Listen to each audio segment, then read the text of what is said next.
And believe me, you look a hell of a lot better than the Knicks look right now. So, now we've got one over there, but I don't want to like discriminate against our friends. If you want to see one over here, well, I guess we have to have one. I don't know. Does that matter? Yeah, keep it going. Okay.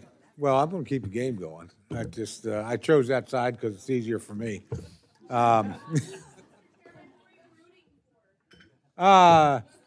Oklahoma City. So, yeah, we didn't quite make it. So now I just want it to go as long as it can, and it looks like it's good. I mean, each of them win 2 at the other guy's home. Pretty cool. But tonight, I would not want to be a Knick. Looks pretty tough tonight. With that, we'll go right back into the amendments. Gentlelady from Texas, because the next up is not here yet, and he'll be here shortly. So, gentlelady from Texas, Ms. Escobar, is recognized for an amendment. Thank you so much, Mr. Chairman. Many of you might know, because I've talked about it before. Would the gentlelady like the amendment read? Oh, yes, I'm sorry, Mr. Chairman. Actually, I would like the amendment to be read into the record, Okay, please. that's fine. Amendment offered by Ms. Escobar in the bill. None of the funds made available by this act or any other act, including prior acts and laws other than appropriations acts, shall be used to design, construct, or operate immigration detention facilities located on a military installation or to enter into any agreement to establish or provide for such a facility on a military installation. Gentlelady is recognized to explain her amendment. Thank you, Mr. Chairman.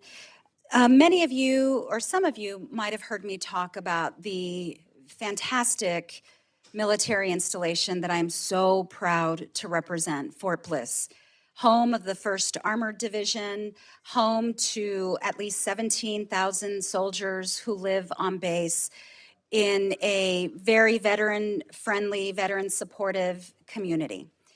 And when the One Big Beautiful Bill was passed last year, one of the things that it contained was $45 billion for new immigration detention facilities. And because the administration wanted to very quickly put up more immigration detention facilities, they felt the easiest place to do that would be a military installation and use military contractors. Now, mind you, the United States of America already has the most number of military detention facilities, more than any other nation on the planet. But that extraordinary number is not enough for the Trump mass deportation plan, which is why they wanted to build more immigration detention facilities. The facility on Fort Bliss is a $1.3 billion facility. $1.3 billion. It is a tent city. It is a tent city intended to house 5,000 people. When the announcement was made that DHS was going to be working with Fort Bliss to build a tent city to house immigrants, I immediately feared the worst, and my worst fears have been realized. And I will tell you, I do not support using our military facilities for immigration detention, regardless of who is president. I don't care if it's a Democratic president. I don't care if it's a Republican president. I believe our military installations should focus on their mission. My concerns, should this detention facility be built at Fort Bliss, I had concerns about readiness, I had concerns about security, and I had a multitude of other concerns. Well, the Army issued a no-bid contract using their World Expeditionary Multiple Award Contract capability known as WEXMAX, and they hired a private contractor who had never done this work before. For months, I have been sounding the alarm about what's happened inside that facility. I have visited that facility multiple times. I've spoken to detainees inside that facility. We've spoken with whistleblowers who work inside that facility, families who visited their loved ones inside that facility, and I've sounded the alarm about a number of horrific issues. Well, yesterday, the GAO released its report affirming many of the things that I've been sounding the alarm about. And frankly, this is the tip of the iceberg. But let me give you a couple of examples of what's in the report. The report details tens of millions of dollars in waste for food that was paid for with this private contractor that they didn't need because for the first 2 weeks they had no inmates. But because the Army did the contracting, the Army doesn't do immigration detention. This was the contract. And so a private contractor made off with tens of millions of dollars for food for detainees that were not being held in the facility. Another detail in this report is that they discovered there was one person who escaped from the facility. This is on a military installation. I actually know for a fact that 3 people escaped. This is on a military installation. One of the private security guards who works for the private company lost his loaded gun. This is in the GAO report. That loaded gun has still not been found. This is on a military installation. There was a homicide inside that detention facility. And that homicide, what the GAO report discovered was that evidence was disposed of and missing. So I'm here to ask this committee to please help me put a stop to immigration detention facilities going on military installations. That should never have happened.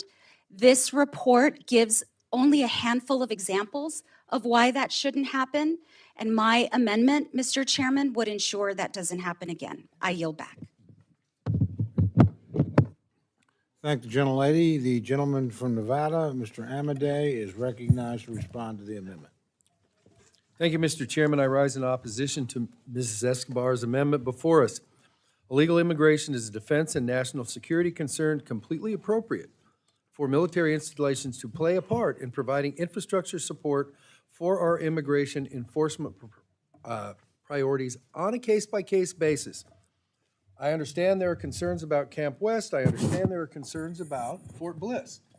That doesn't mean that we basically paint with the broadest brush possible and say this is not an option anywhere else in the country. Military installations can have the space, security, and resources needed to support temporary detention operations when additional capacity is required. It's interesting, I've heard quite a bit throughout the day about how my colleagues have concerns with immigration detention in private for-profit prisons. Well, military installations are quite the opposite of these private for-profit facilities, and yet we have concerns about detainees here too. In fact, I've also heard at various times that they're concerned about housing ICE detainees at recently purchased ICE-owned facilities, warehouses. I'm starting to wonder, on the other hand, if on the other side of the dais we have a problem with where immigration detention is located or just immigration detention as a whole. It seems to be the latter, in my opinion, at least in this instance. Instead of limiting law enforcement, we should ensure they have the tools necessary to carry out the law and support surge detention infrastructure. Using available federal lands and infrastructure for immigration detention is both good for the taxpayers, it is good for the security of the people being detained, and it was a tool that the previous administration had and used when they thought was appropriate. Let's make common sense decisions and support a good government. I urge your no vote on the amendment. The gentleman from Texas, Mr. Cuellar, is recognized to address the amendment. Thank you, Mr. Chairman. I supportive of the gentlelady's amendment that will prohibit the use of military installations for immigration detention. I know that ICE has gotten a lot of money, and Mr. Chairman, I'm one of those that I support ICE detentions, but they got to have that oversight and making sure that we take care of the folks there. But this one is a little different. I signed a $1.2 billion contract to operate Camp East Montana, in which they ended up, as the gentlewoman from El Paso said, and they had a lot of problems. I'm not going to repeat those problems, but they had a lot of problems. But the key point that I want to mention here is that in 2014, when President Obama was dealing with this first flow, one of the first flows of people coming across the border, former President Obama used military bases to house folks. That included Joint Base San Antonio, Lackland, in my particular area, and, Mr. Chairman, I think you're familiar with Fort Steele in Oklahoma. And a lot of us said, we don't like this. We don't like this. The military is supposed to be doing what they're supposed to do. Now ICE has billions of dollars to do their detention centers. You can look at Geo Group, you can look at Core Civic, you can look at the other ones. They got the spaces. Why do we need to go on a military base? Again, what we said in 2014, a lot of us in this room said, no, none of that. So does it really matter who the president is? I don't care if it's a Republican or a Democrat president. Military bases should not be used for ICE detentions, and we ought to find other places. So because of that, I'm asking you to join our colleague from El Paso, support this amendment, and I yield back the balance of my time. Thank you, gentlemen. There are other members wishing to address the amendment. Mr. Chairman, Gentleman from California. I just wanted to make a point that under the Department of Defense ruling that was made in the beginning of the Trump administration, hundreds of miles of the border along the Mexican-U.S. border is now considered a military installation. That was done to get outside of the Posse Comitatus rules in order to put active military troops along the border. The way that the amendment is written, those troops would have to be removed from service along the border. So I would move to defeat that amendment. Thank you. Are there other members wishing to address the amendment? Gentlelady from Minnesota is recognized. For a question? If I understood what you said right, the military base is being used. The Department of Homeland Security issued contracts for a private facility to be running it. So the Department of Defense is not running the facility, and nor do we want them to be, because they have other things going on. But no one from the Department of Homeland Security is running the detention centers. Okay, well, would you maybe, Mr. Chair, can I yield a little more time? Because I think this is an important thing. Is Gentlelady what's happening controls with the the time. She certainly can yield. Thank you. To understand what's going on with the contracting that's going on and how there's no oversight on it. And to the defense chairman, this amendment is written to prohibit DHS from essentially building immigration detention on a military installation. So it would not require removal. It doesn't impact the use of troops on that extended NDA at all. This is only about immigration detention facilities. And the gentlelady is correct. While the Department of the Army is not running the private, or not running the immigration detention facility, neither is ICE. It is a private corporation that the Army has on the military installation because ICE needed more detention space because of, the desire to exponentially grow our immigration detention capacity. We are essentially allowing private contractors to go on the military installation to run this immigration detention facility. We've already seen a private contractor lose a loaded gun. a private contractor killed a detainee, and all of this is happening on our military installation.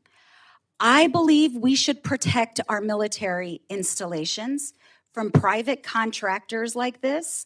There's been little to no accountability. I had to engage the help of Mr. Amadei to get a copy of the contract with the private contractor, and it took months for us to get it. And even when we did get it, they only gave us a draft. Furthermore, there's been an effort to evade even more accountability and oversight. So I mentioned the homicide that took place inside of Camp East, Montana, which is on Fort Bliss, which is run by a private contractor. It was the El Paso County Medical Examiner who determined that that death, there have been multiple deaths at that facility, but it was the El Paso County Medical Examiner who told the public this is a homicide. So what did the private contractor do after that? We're going to use the military medical examiner instead. And it's a way to evade our oversight and any accountability. If the Department of Homeland Security and if Congress gives them the power to do what they want to do, which is build, gajillion more square feet of immigration detention, this amendment doesn't stop them from doing it. This amendment says you won't do it on a military installation. We have to stand with our military leaders. They're not going to tell you publicly or outright. But I think if you ask them how they feel about this, they don't like it. And I didn't support it when President Biden did it. And in fact, I was very vocally opposed to President Biden using Fort Bliss for child detention. The military needs to be separate and kept separated from immigration detention, and our military installations should not be used for these purposes. I thank the gentlelady. I yield back a few seconds. Thank the gentlelady. Gentlelady from Connecticut is recognized to address the amendment. Thank you, Mr. Chairman. May I ask the gentlelady a question as well?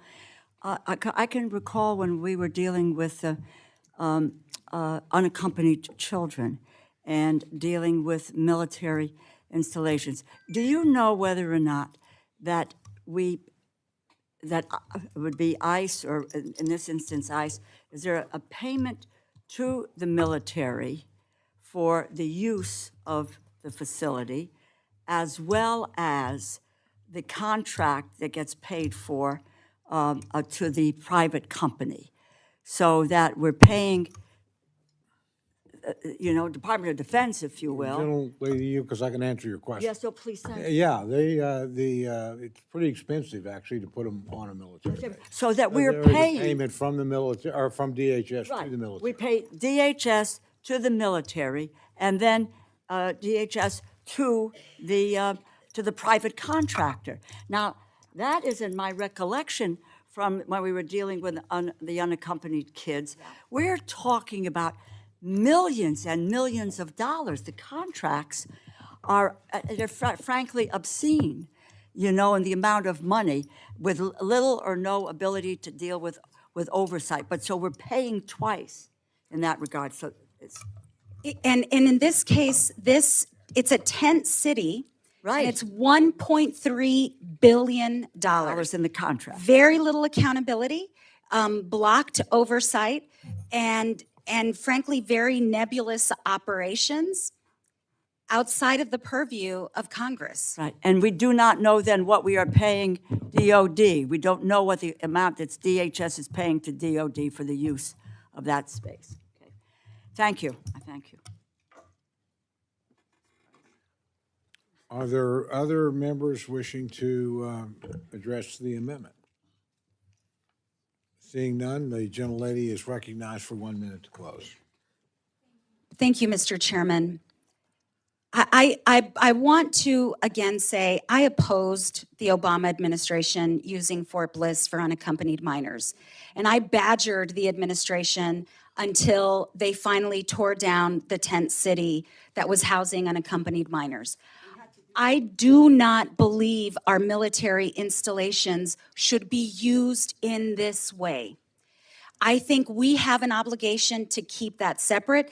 This amendment does not impact anything else, doesn't impact what the president is doing right now with using troops on the border. It doesn't impact anything except to say, DHS, if you want to build more immigration detention, find someplace other than a military installation. Let our military leaders focus on their job and let DHS find other locations and not use our installations. Thank you. I urge a yes vote.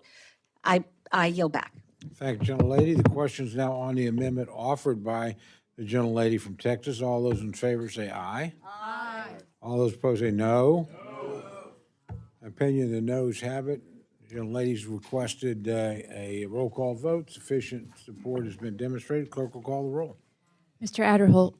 Mr. Adderholt, no. Mr. Aguilar. Mr. Aguilar, aye. Mr. Alford. Mr. Alford, no. Mr. Amade. Mr. Amade, no. Mrs. Bice. Mrs. Bice, no. Mr. Bishop.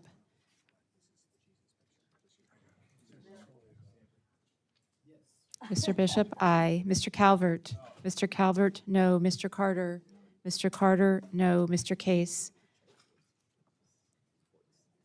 Mr. Siscomani.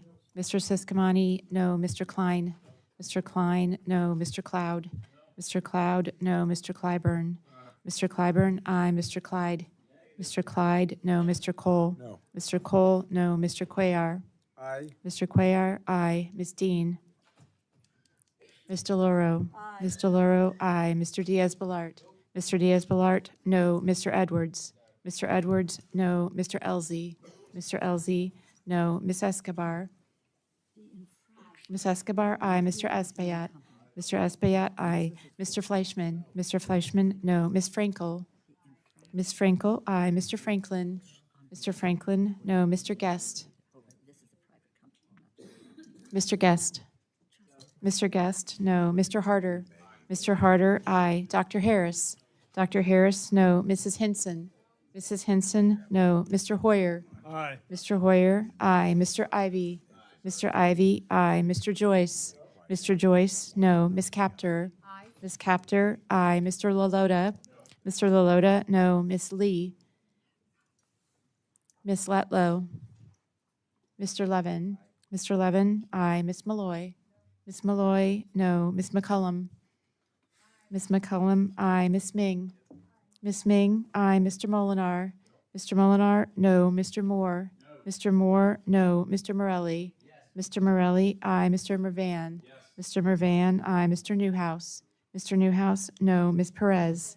Ms. Perez, aye. Ms. Pingree. Ms. Pingree, aye. Mr. Pocan. Mr. Pocan, aye. Mr. Quigley. Mr. Reschenthaler. Mr. Reschenthaler, no. Mr. Rogers. Mr. Rogers, no. Mr. Rutherford. Mr. Rutherford, no. Mr. Shreve. Mr. Shreve, no. Mr. Simpson. Mr. Simpson, no. Mr. Strong. Mr. Strong, no. Mrs. Torres. Mrs. Torres, aye. Miss Underwood. Miss Underwood, aye. Mr. Valadeo. Mr. Valadeo, no. Miss Wasserman Schultz. Miss Wasserman Schultz, aye. Mrs. Watson Coleman. Mrs. Watson Coleman, aye. Mr. Womack. Mr. Womack, no. Mr. Zinke. Mr. Zinke, no. Are there members wishing to vote or change their vote? Gentlelady from Pennsylvania. Ms. Dean, aye. Gentlelady from Nevada. Ms. Lee, aye. Are there others wishing to vote or change their vote? Seeing none, the clerk will tally.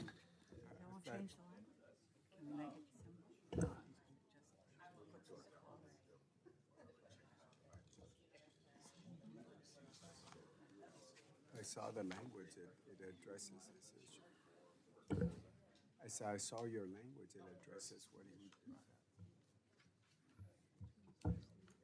Yeah. Yeah, definitely.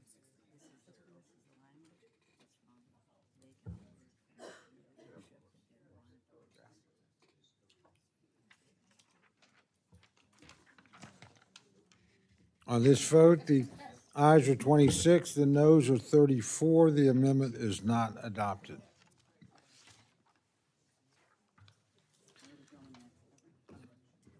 The gentlelady from Texas, Ms. Escobar, is recognized for the purpose of amendment. Thank you, Mr. Chairman. I have an amendment at the desk and would like the language to be read into the record, please. Read into the record? Yeah, the clerk will read the amendment, please. An amendment offered by Ms. Escobar in the bill, no funds made available through this act or any other act shall be used to support federal, state, or local efforts that seek to use the power of eminent domain to construct pedestrian fending for Monte Cristo Rey in Sunland Park, New Mexico. The gentlelady is recognized to explain her amendment. Thank you, Mr. Chairman. This amendment is very similar to the amendment that was brought forward by the ranking member earlier in this markup. The Department of Homeland Security is suing the Catholic Church in my region, my neighboring community of Las Cruces, New Mexico, and they are suing the Catholic Church in order to eminent domain what is considered a very sacred site for Catholics in the region.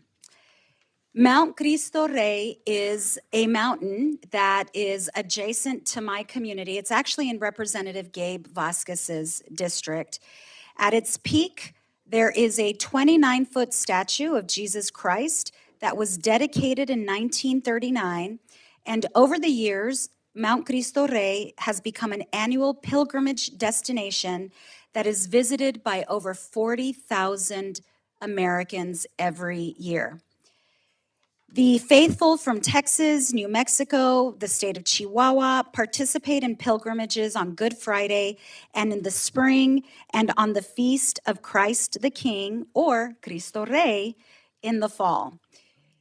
There is hiking that happens there, not just during religious holidays, but there is hiking that happens there throughout the year.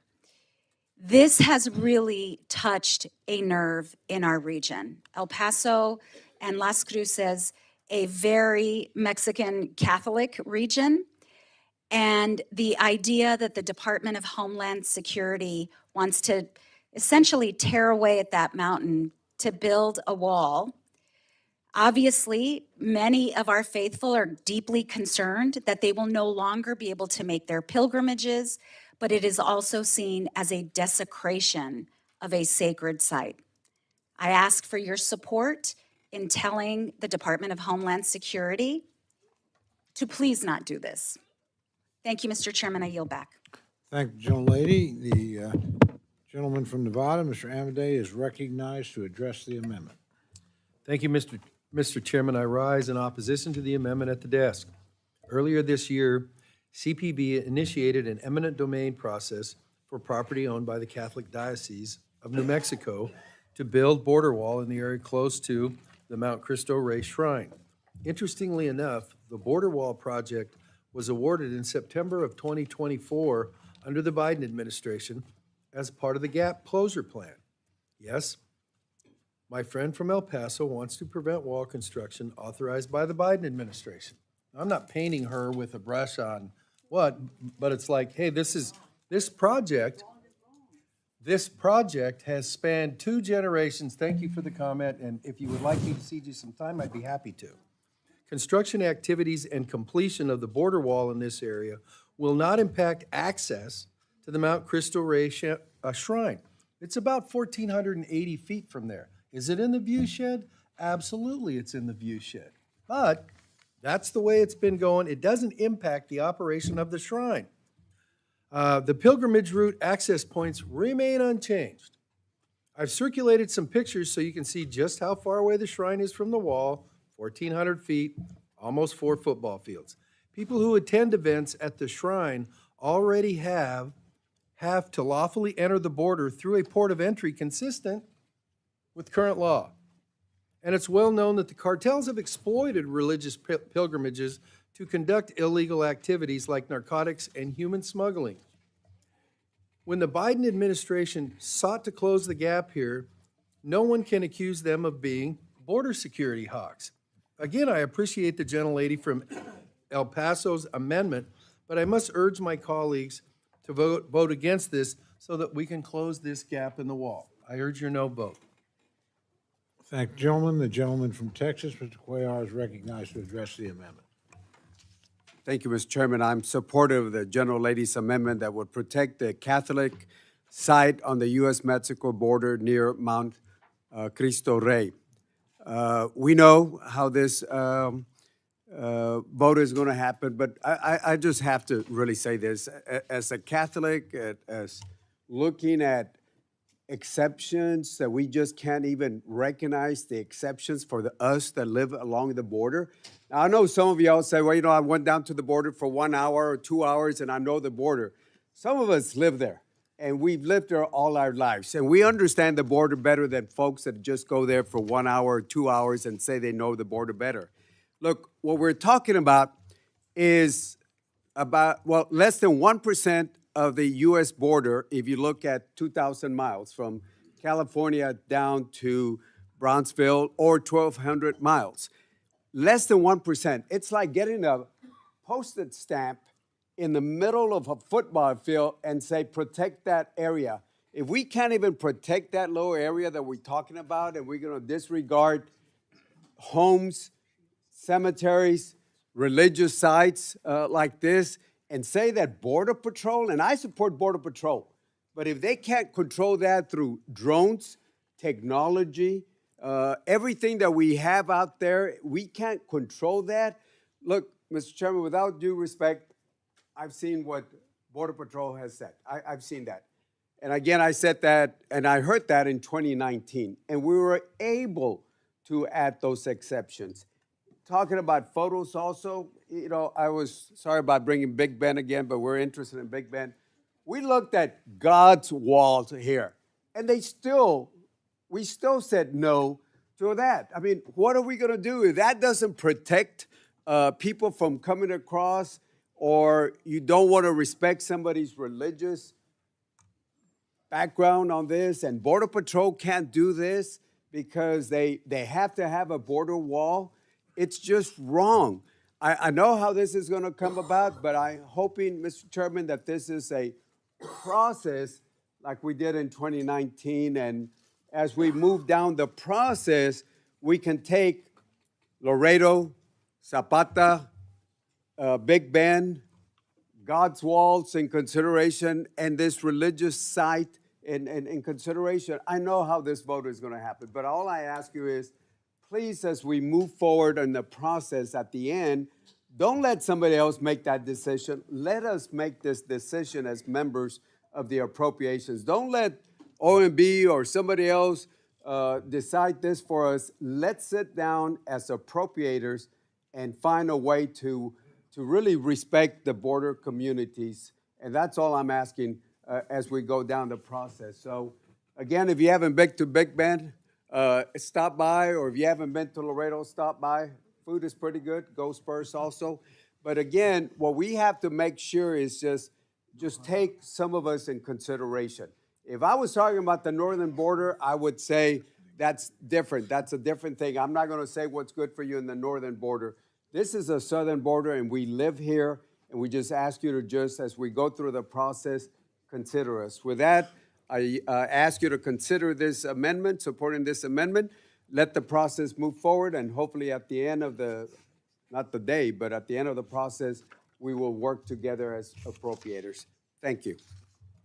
Thank the gentleman. The gentlelady from Pennsylvania is recognized to address the amendment. Rise in just brief support for the gentlelady's amendment. You don't have to be Catholic, you don't have to be a person of faith to understand that this is just a wall too far. Remember, years and years ago, this was about a set of walls that was going to be paid for by Mexico. Remember that? And they were never going to be effective anyway. That photograph you just showed, and I have looked through and scrolled through, I'm among, Mr. Ranking Member, I am among those who have spent an hour or two. So with all humility, I remind all of us that this makes no sense whatsoever. that we would desecrate this holy space, this space that means a lot to a lot of people, not just Catholics. I happen to be a Catholic, but people of faith, people who understand the power of the land and those walls that are much more important, those natural walls and barriers that are much more important than any man-made wall that this president hopes to erect. So please, come on, we don't have to fall for this nonsense. We don't have to say, yes, because this president wants it, we're going to go for it. This is a wall that would not make any sense. It will not change the outcome of immigration in this country, and it would change the outcome and the ecosystem and the beauty of the nature of our area and our space. So let's stand with this area of our country. Let's stand with these people of faith, and let's support this amendment. We don't have to cave. I yield. Are there other members wishing to address the amendment? Seeing none, the gentlelady is recognized for 1 minute to close. I am so grateful for my colleagues who rose in support of my region. And I'd like to echo what our ranking member said. Those of us who live in our communities really do know our communities best. I have said this before as well. I am a third-generation border resident, born and raised on the U.S.-Mexico border. My kids, fourth generation. No one wants a safe and secure border more than those of us who live there. And what this amendment asks is that DHS respect the community, respect the Catholic Church, the property of the Catholic Church, respect a place that draws pilgrims from all over the country, a place of natural beauty, and preserve it instead of desecrate it. Thank you, Mr. Chairman. I yield back. Thank you, gentlelady. The question is now on the amendment offered by the gentlelady from Texas. All those in favor say aye. All those opposed say no. Opinion of the chair, the noes have it, and the amendment is not adopted.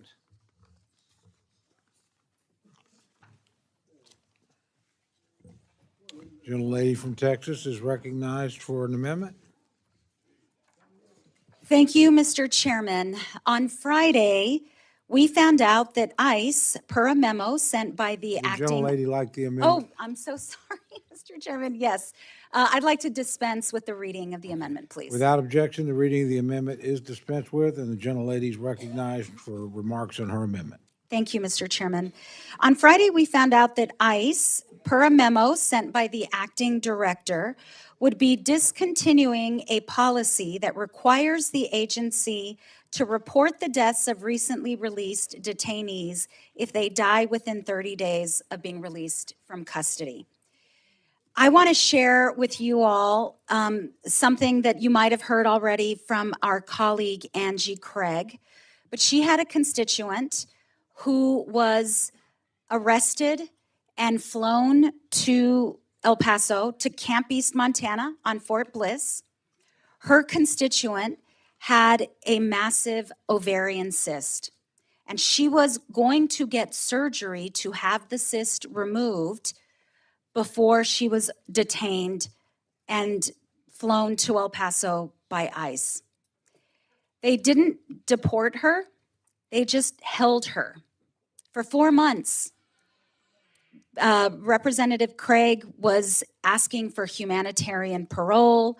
Her senator asked for humanitarian parole. And I'm sorry, it is so hard to focus. I mean, this is...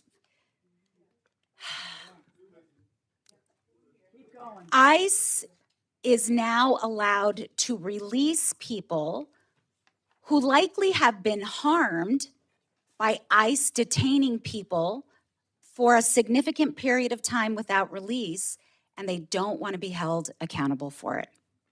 Let's not let them. I yield back. Thank you, gentlelady. The gentleman from Nevada, Mr. Amadei, is recognized to address the amendment. Thank you, Mr. Chairman. I rise in opposition, requiring the reinstatement of a policy from the Biden administration at the height of the COVID-19 pandemic that mandated ICE track whether a detainee dies for up to 30 days after being released from custody. I want to make it clear, efforts to enhance prevention of deaths in custody are a good thing. Efforts for increased transparency and oversight of any death in custody are a good thing. There is language throughout the base bill and the report exemplifying that position. However, while this policy might have been suitable during the COVID public health emergency, I agree with ICE's position to rescind this requirement now that the COVID emergency declaration has been lifted and has been for quite some time. To be honest, I think it's appropriate. Why? Because no other agency across the federal government that provides similar detention services, such as the Marshals, the Bureau of Prisons, has ever had such a policy. Not before COVID, not during COVID, and certainly not after COVID. I am not supportive of burdening only one agency with an arduous requirement just because that agency's letters are ICE. I'll end on this. It is absolutely the responsibility of ICE to provide appropriate health care to all detainees and to track and report any fatal incidents while an alien is in custody. The language already included throughout our report affirms this position. I urge your no vote and yield back.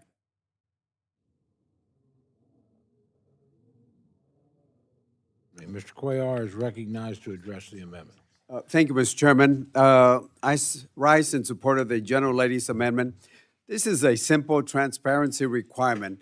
If an individual dies within 30 days of being released from ICE custody, ICE should continue reporting that death. I support immigration enforcement. I support the men and women of ICE who are trying to carry out a very difficult work every day. But support for law enforcement and support for accountability also goes hand in hand. When somebody has recently been in a federal custody, Congress has a responsibility to understand whether that person received appropriate medical care, whether detention standards were followed, or whether any policy changes need to be done. Ending this reporting requirement will reduce transparency at an exact moment when the department should be giving this committee more information and not less. This amendment doesn't interfere with ICE operations. It does not interfere with ICE operations. It simply ensures that Congress has the information needed to conduct oversight.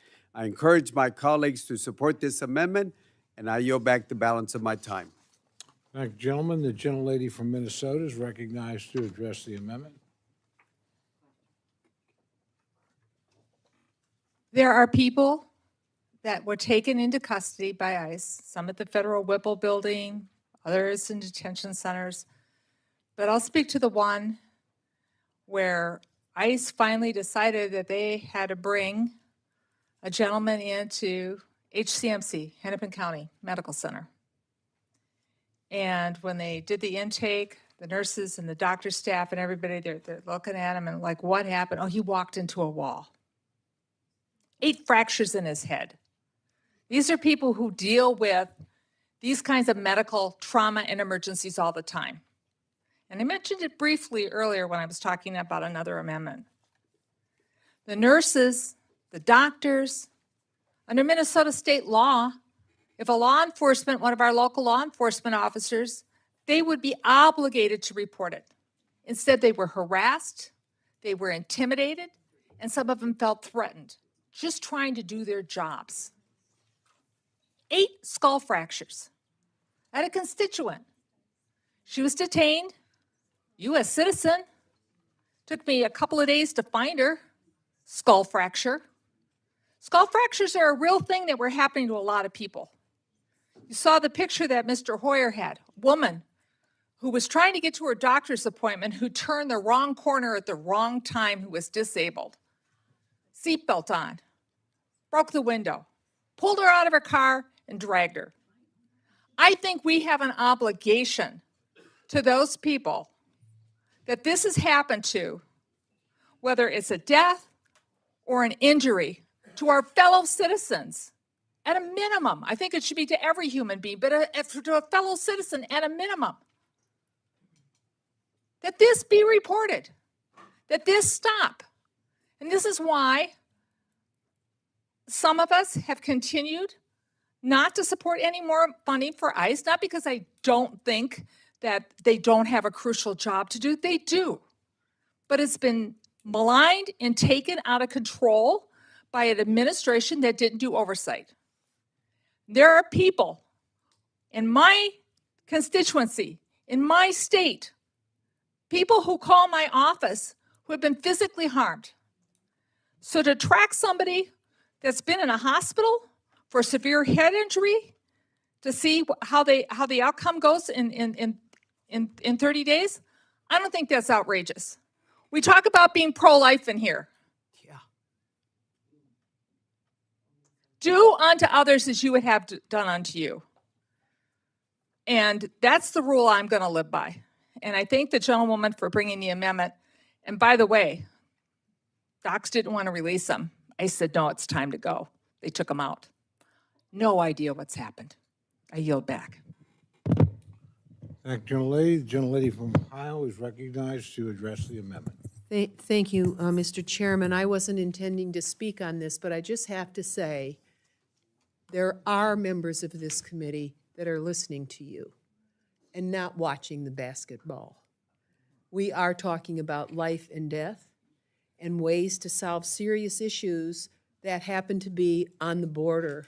I am just so proud to serve with you, Congresswoman Escobar and Congresswoman McCollum. What you have been through, probably most of us haven't been through in our districts. I'm really proud of you. And I just appreciate the fact that you support the humane treatment of human beings. And you're trying to find the best way forward. And I would just say to some of the others in the shirts, the red shirts, I'm not against red shirts. I'm Polish American, we're red and white. So, but there's some kind of oddity happening here where that's being watched, and we're talking about life and death. And I'm glad you had the presence to hold your message high. And I obviously will be supporting you, but I'm just proud of you in particular this evening. Thank you. And I yield back. Thank you, gentlelady. Gentlelady from Connecticut is recognized to address the amendment. Again, a question to the gentlelady. Did the woman succumb as a? Okay. The answer is I don't know. Okay. And we don't know what her medical status is, and now we will never know because of this memo. I would just say, I have some knowledge and information about ovarian cancer. I went in to see the doctor, I think it was on a Monday. And he said to Stan and myself, to my husband and I, he says, I believe it's ovarian cancer. He said, but I can't be for sure. He said, nevertheless, this was on Monday. He says, you need to be in the hospital on Thursday. You need to be in the hospital on Thursday, 3 days after diagnosis. And I had ovarian cancer. To wait 4 months is a death sentence. Now, one can challenge whether or not an individual can be picked up or not picked up, but we have to have some semblance of humanity. If someone is ill, you have to provide a medical treatment. Get the medical treatment, and you may incarcerate them again. That is, if we don't follow those kinds of rules, we have lost our humanity. That can't continue. You know, with unaccompanied kids, which I spent a lot of time on in HHS, we have standards. They're called the Flores standards.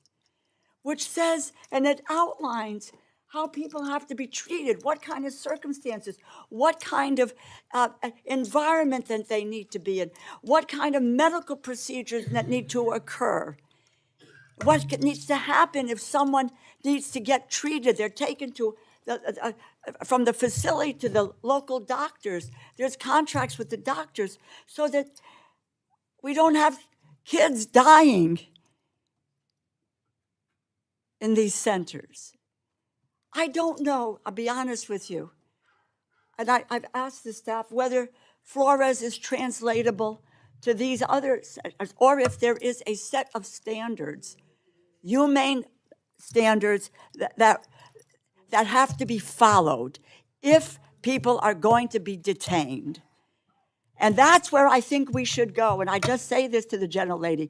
Let us work together on making sure that, yeah, I'm with you on the 30 days, but I don't want people to die in 30 days in what's happened. I want to make sure that if they are ill and in those centers, that they get the treatment that they need while they're in U.S. custody. That is a value. That is a mark of a civilized society. Otherwise, we certainly have devolved into utter chaos and inhumanity.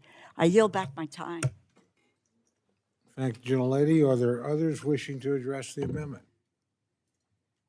Seeing none, the gentlelady from Texas is recognized for 1 minute to close. Thank you, Mr. Chairman. I shared with you all earlier about the GAO report about this facility, Camp East, Montana.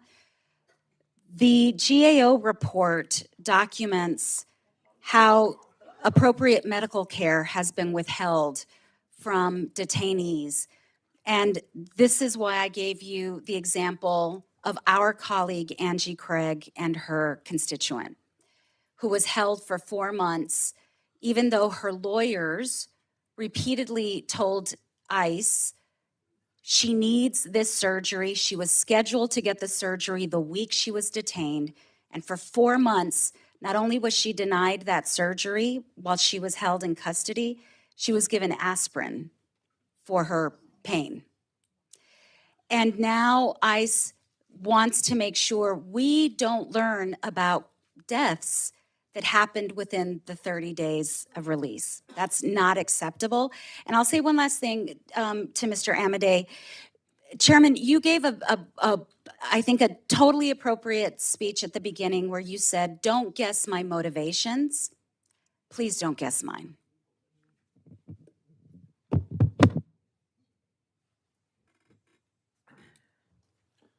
Questions now on the amendment offered by the gentlelady from Texas. All those in favor say aye.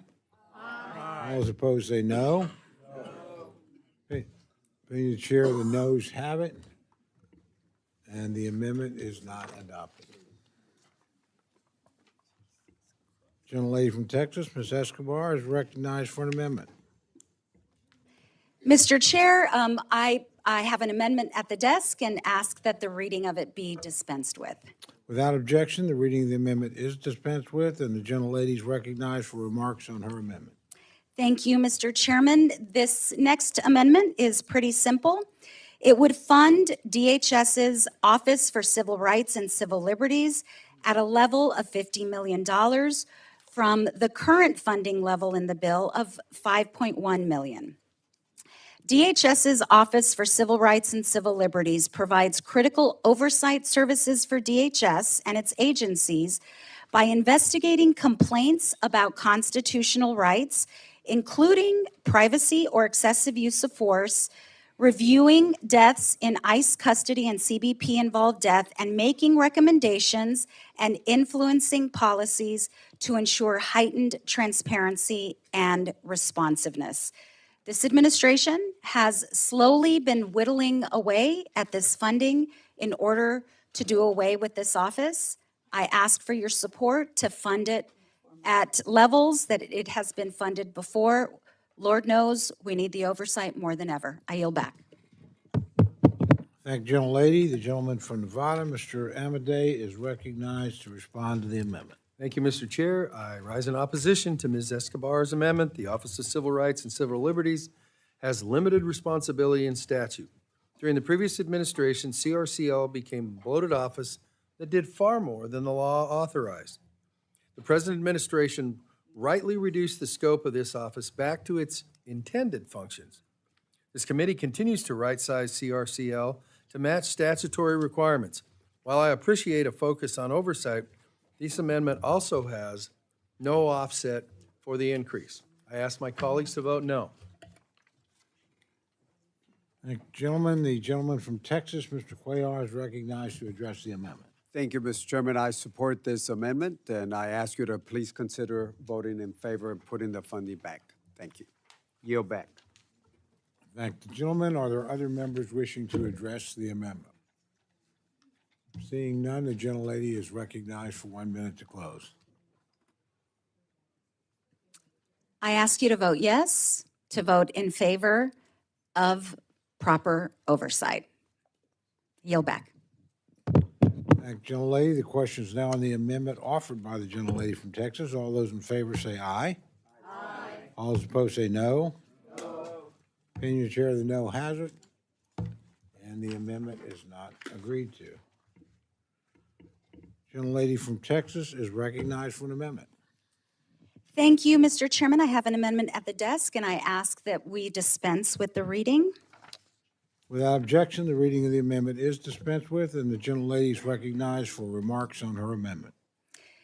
So you see on our amendment list that some of my amendments were late, and in part, it was because we received this GAO report yesterday, which gave me the evidence. You all have been hearing me talk about, really for some time now, talk about what was happening inside of Camp East, Montana, which is at Fort Bliss on our premier military installation. But I finally had the evidence. So this is why I included some added amendments to today's markup. This amendment is about a report on the homicide that I told you all about in a prior discussion about a previous amendment. There have been multiple deaths, as I've shared with all of you, inside of Camp East, Montana.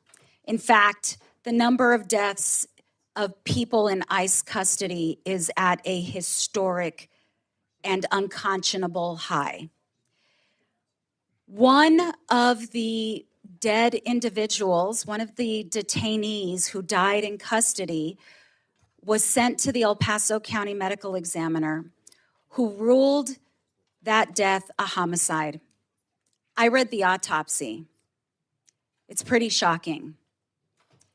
It was clear from the autopsy that someone had been murdered. So I asked DHS multiple times, what's the status? Surely we're not going to let this go unaccounted for. Didn't hear back from Mr. Lyons for a long time. Finally, I got an answer from Mr. Lyons just before he left the agency. And he said, we've referred it to DOJ. Well, what we learned in this GAO report that we got yesterday was that evidence was disposed of. So it's a crime on top of a crime. What I am asking for is that we direct ICE OPR to submit a report to this committee within 30 days of the conclusion of the ongoing criminal investigation and ensure the report details the findings of the investigation and the status of OPR's investigation in light of the findings.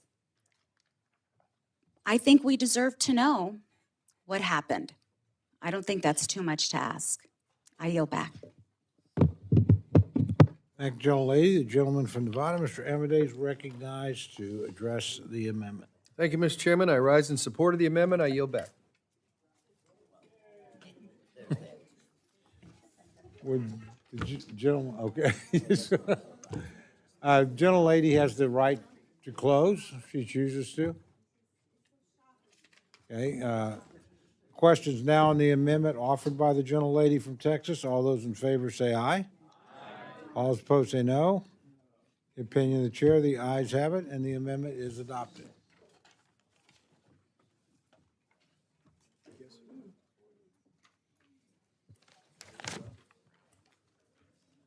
Gentlelady from Texas is recognized for the purpose of an amendment.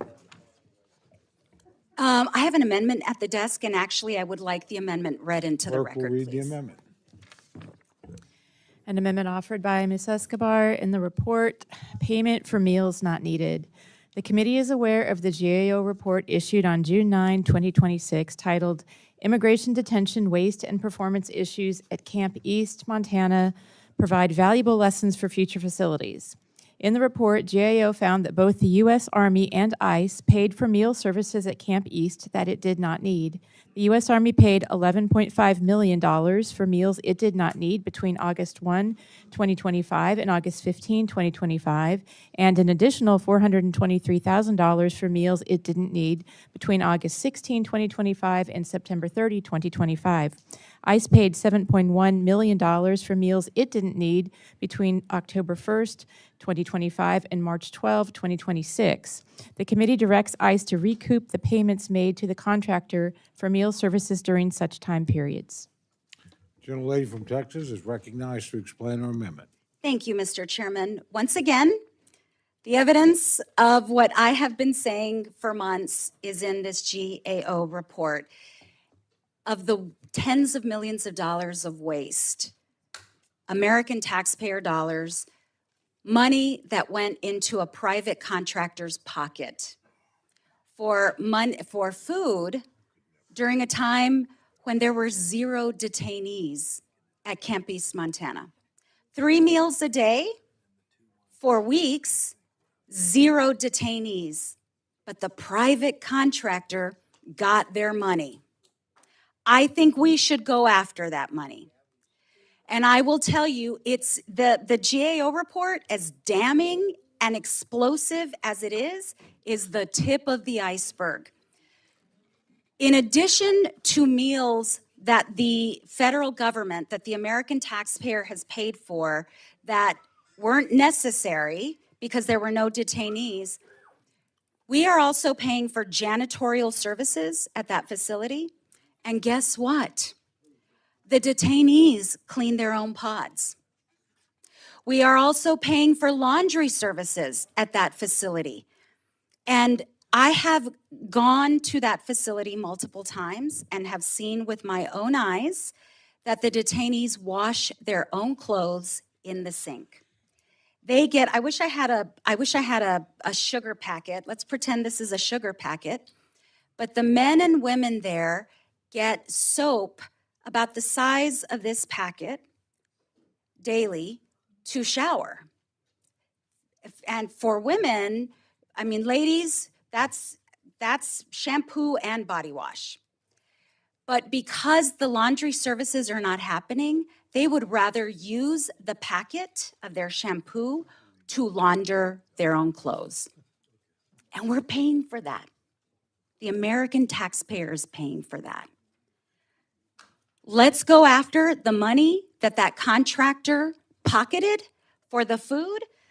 I'm going to urge the GAO to look into what's happening with laundry and cleaning. This is fraud. I yield back. Thank you, gentlelady. The gentleman from Nevada, Mr. Amade, is recognized to address the amendment. I rise to support the amendment. I yield back. You're welcome. I yield back. I appreciate that. Gentlelady has the right to close now, and so questions now on the amendment offered by the gentlelady from Texas. All those in favor say aye. All those opposed say no. The opinion of the chair, the ayes have it, and the amendment is adopted.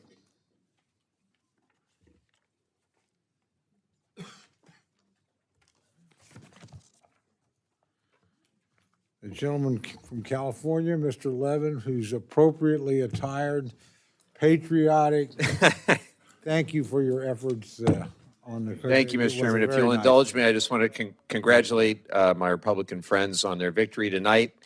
We did have a record $3 million raised for charity. Over 30,000 people attended the game, and no one got hurt. That's the best thing of all. So thank you, Mr. Chairman. Well, Yes. okay. Mr. Chairman, I have an amendment at the desk. Oh, Okay. and I ask for unanimous consent that the reading of this amendment be dispensed Without with. objection, the reading of the amendment is dispensed with, and the gentleman's recognized for remarks about it. Thank you, Mr. Chairman. In 2024, TSA reached a collective bargaining agreement, or CBA, with AFG, the American Federation of Government Employees, which represents about 47,000 transportation security officers, or TSOs. These are the men and women that we see at the airport who help us every week as we're getting to and from our districts. That collective bargaining agreement was a significant win, and it included a major expansion of benefits for workers, and the agreement itself was set at 7 years. But then last year, former Secretary Noem tried to terminate that agreement between TSA and their employees. In January, a federal judge ruled that that violated a standing court injunction, and despite this, the case is still on appeal. There's one sentiment I share with the former secretary. The TSOs that we all see every week, they provide a, quote, primary function of national security. During the partial shutdown, TSOs, as I know that you are all aware of, they had to show up to work without pay, without guarantees of when it would all end. All were ensuring the utmost safety and security for thousands of travelers every day, including all of us.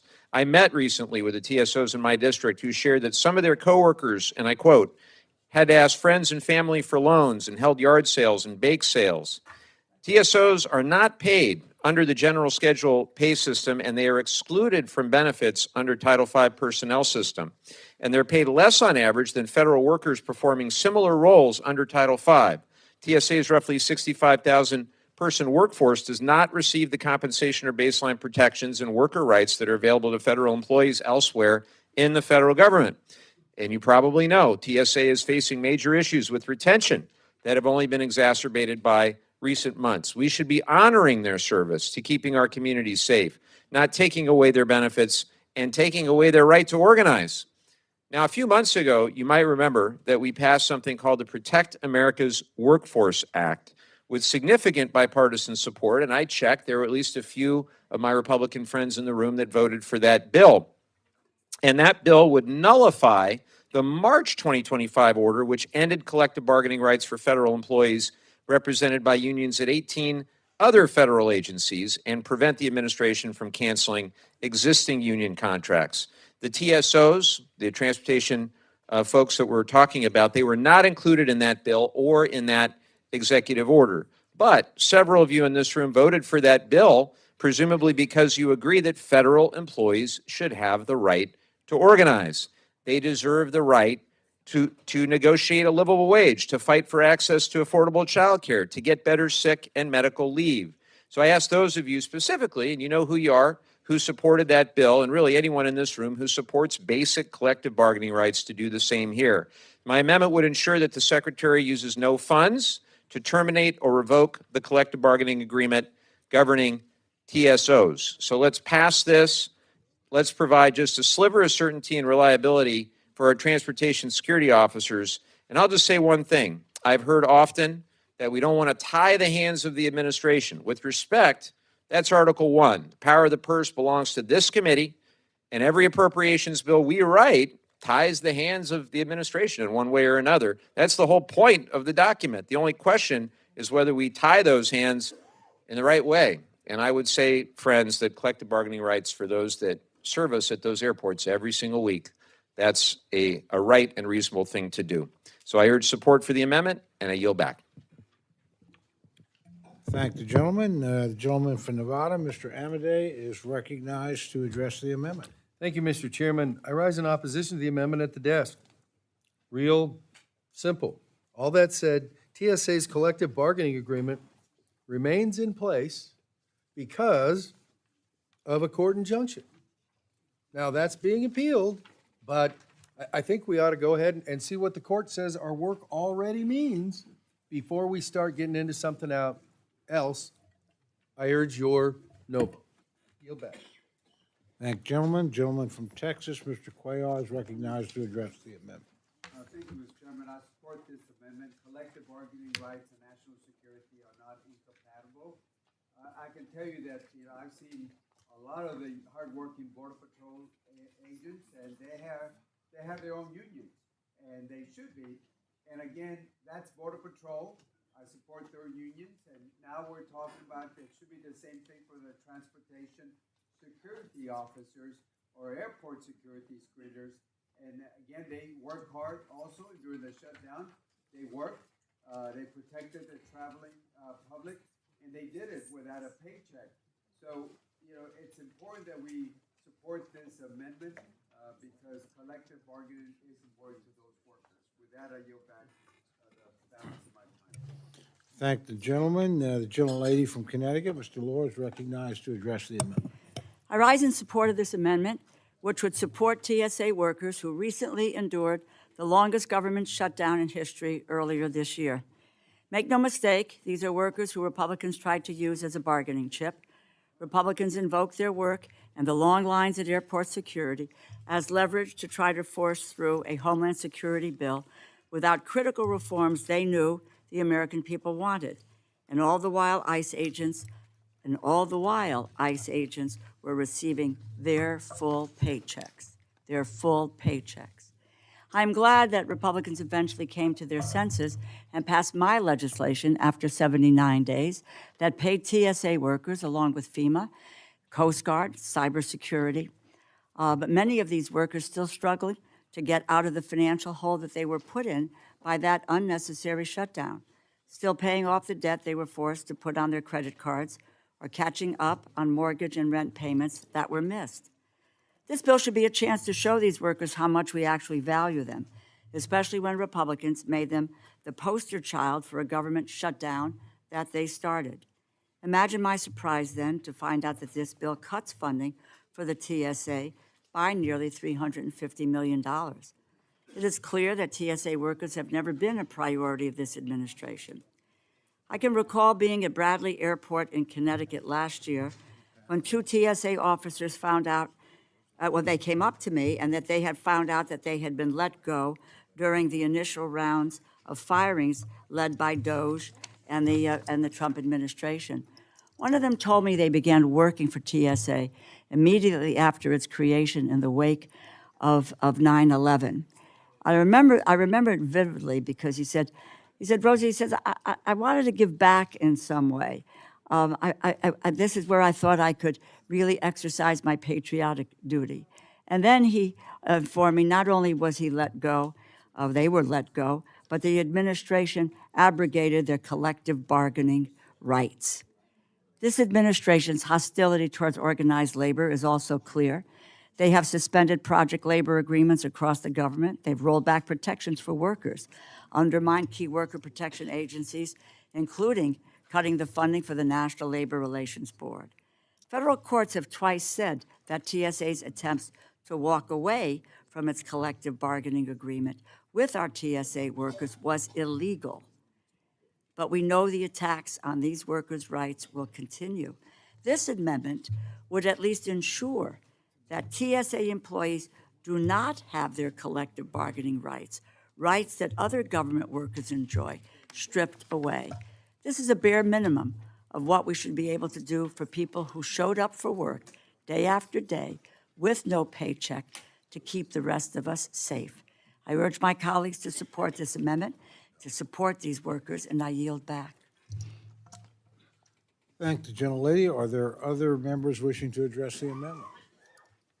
Seeing none, the gentleman is recognized for 1 minute to close. Chairman, I mentioned that we recently passed something, the Protect America's Workforce Act, and a number of you voted for it. The exact same logic applies to this instance. So to my dear friend from Nevada, who mentions that this is all being decided by the courts and therefore we should just step aside and wait for the courts to tell us what to do. That's also the case for that March order for those other 18 government entities. It's a very analogous situation where you have an executive order, it's being litigated, And we have an opportunity in Congress to weigh in, to take a stand. And I think, well, the case is on appeal is an opportunity for all of us to take a stand, just as we did with that vote. A no vote on this amendment, my friends, means you will not stand up to taking away the benefits that all of our transportation safety officers desperately need. I hope you will consider supporting this amendment, and I yield back. Thank the gentleman. The question is now on the amendment offered by the gentleman from California. All those in favor say aye. All those opposed say no. No. Opinion of the chair, the noes have it. Roll call's been requested. Sufficient support is present. Clerk will call the roll. Mr. Adderholt. Mr. Adderholt, no. Mr. Aguilar. Mr. Aguilar, aye. Mr. Alford. Mr. Alford, no. Mr. Amade. Mr. Amade, no. Mrs. Bice. Mrs. Bice, no. Mr. Bishop. Mr. Bishop, aye. Mr. Calvert. Mr. Calvert, no. Mr. Carter. Mr. Carter, no. Mr. Case. Mr. Case, aye. Mr. Siscomani. Mr. Siscomani, no. Mr. Klein. Mr. Klein, no. Mr. Cloud. Mr. Cloud, no. Mr. Clyburn. Mr. Clyburn, aye. Mr. Clyde. Mr. Clyde, no. Mr. Cole. No. Mr. Cole, no. Mr. Cuellar. Mr. Cuellar, aye. Ms. Dean. Ms. Dean, aye. Mr. Loro. Mr. Loro, aye. Mr. Diaz-Balart. Mr. Diaz-Balart, no. Mr. Edwards. Mr. Edwards, no. Mr. Elzey. Mr. Elzey, no. Ms. Escobar. Ms. Escobar, aye. Mr. Espaillat. Mr. Espaillat, aye. Mr. Fleischman. Mr. Fleischman, no. Ms. Frankel. Ms. Frankel, aye. Mr. Franklin. Mr. Franklin, no. Mr. Guest. Mr. Guest, no. Mr. Harder. Mr. Harder, aye. Dr. Harris. Dr. Harris, no. Mrs. Hinson. Mrs. Hinson, no. Mr. Hoyer. Mr. Hoyer, aye. Mr. Ivy. Mr. Ivy, aye. Mr. Joyce. Mr. Joyce, no. Ms. Capter. Ms. Capter, aye. Mr. Lalota. Mr. Lalota, aye. Ms. Lee. Ms. Lee, aye. Ms. Letlow. Mr. Levin. Mr. Levin, aye. Ms. Malloy. Ms. Malloy, no. Ms. McCullum.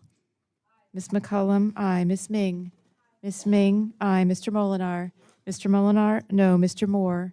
Mr. Moore, no. Mr. Morelli. Mr. Morelli, aye. Mr. Mervan. Mr. Mervan, aye. Mr. Newhouse. Mr. Newhouse, no. Ms. Perez. Ms. Perez, aye. Ms. Pingree. Ms. Pingree, aye. Mr. Pocan. Mr. Pocan, aye. Mr. Quigley. Mr. Reschenthaler. Mr. Reschenthaler, no. Mr. Rogers. Mr. Rogers, no. Mr. Rutherford.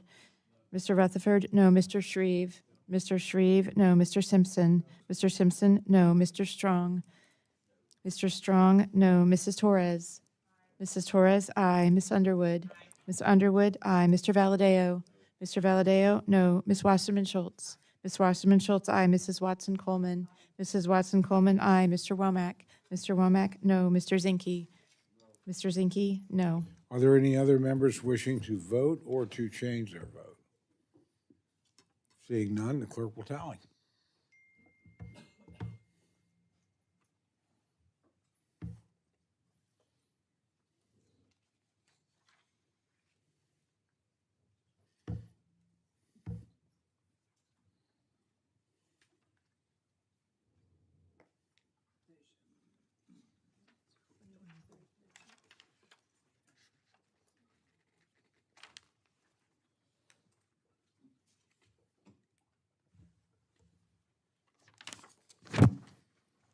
On this vote, the ayes are 28, the noes are 33. The amendment is not adopted.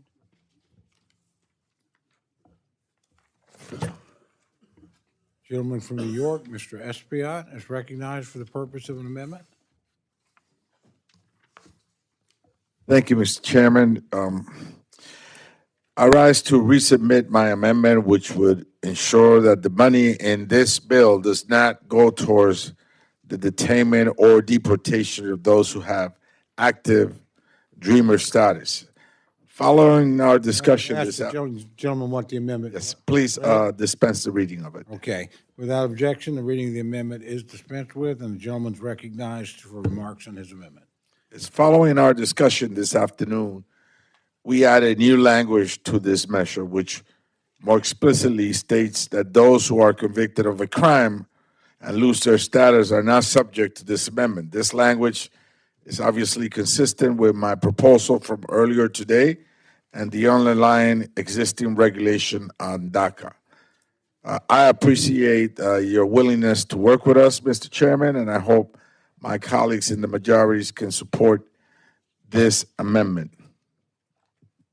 And I yield back. Gentleman from Nevada, Mr. Amadeus, recognized to address the amendment.